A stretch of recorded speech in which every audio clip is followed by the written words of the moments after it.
सालों पहले पीतल नगर में किशन नाम का एक किसान रहता था। वो गांव के एक जमींदार के खेत पर काम करके किसी तरह अपना घर चला रहा था।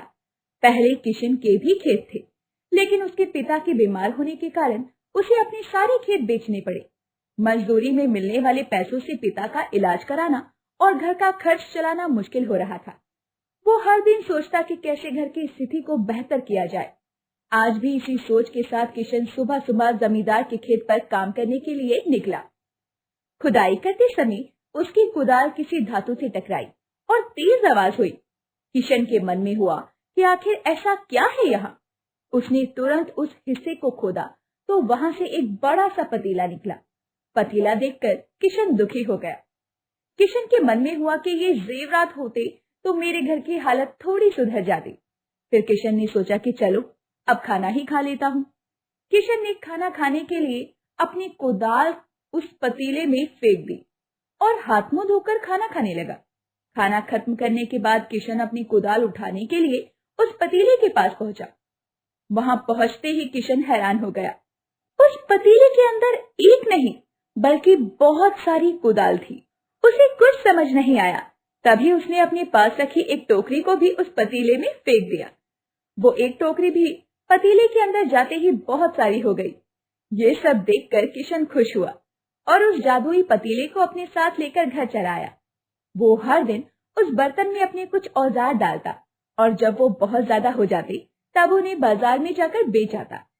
एक एक करके किशन के घर के हालात सुधरने लगे।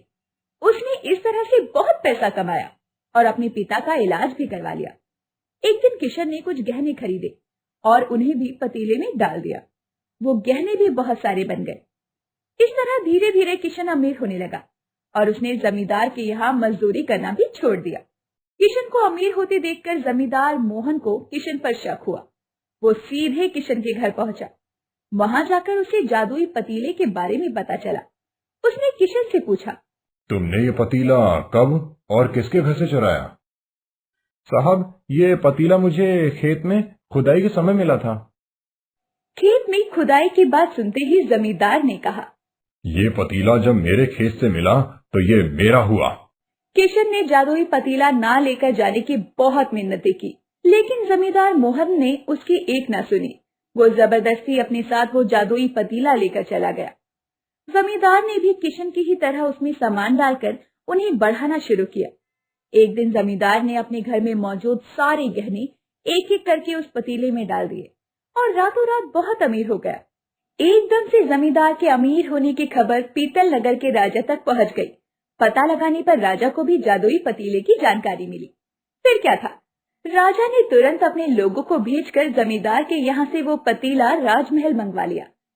राजमहल में उस जादुई पतीले के पहुंचते ही राजा ने अपने आसपास मौजूद सामान को उसमें डालना शुरू कर दिया। सामान को बढ़ता देखकर राजा दंग रह गया।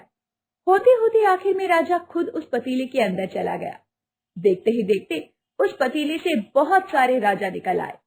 पतीले से निकला हर राजा बोलता, मैं पीतल नगर का असली राजा हूँ। तुम्हें तो इस जादुई पतीले ने बनाया है। ऐसा होते होते सारे राजा आपस में लड़ने लगे और लड़कर मर गए। लड़ाई के दौरान वो जादुई पतीला भी टूट गया। जादुई पतीले के कारण राजमहल में हुई इस भयानक लड़ाई के बारे में नगर में सबको पता चल गया। इस बात की जानकारी मिलते ही मजदूर किशन और जमींदार मोहन ने सोचा, अच्छा हुआ कि हमने उस जादुई पतीले का इस्तेमाल सही से किया। उस राजा ने अपनी मूर्खता के कारण अपनी जान ही खो दी। कहानी से सीख, जादुई पतीले की कहानी से दो सीख मिलती है। पहली कि मूर्खता का अंत बुरा ही होता है। दूसरी ये कि हर सामान का इस्तेमाल संभल कर करना चाहिए, अति हानिकारक हो सकती है। तो दोस्तों, कैसी लगी आपको हमारी कहानी? अगर पसंद आई हो तो लाइक, शेयर और सब्सक्राइब करना ना भूलें और ऐसी ही कहानियों के लिए बने रहें हमारे चैनल पर।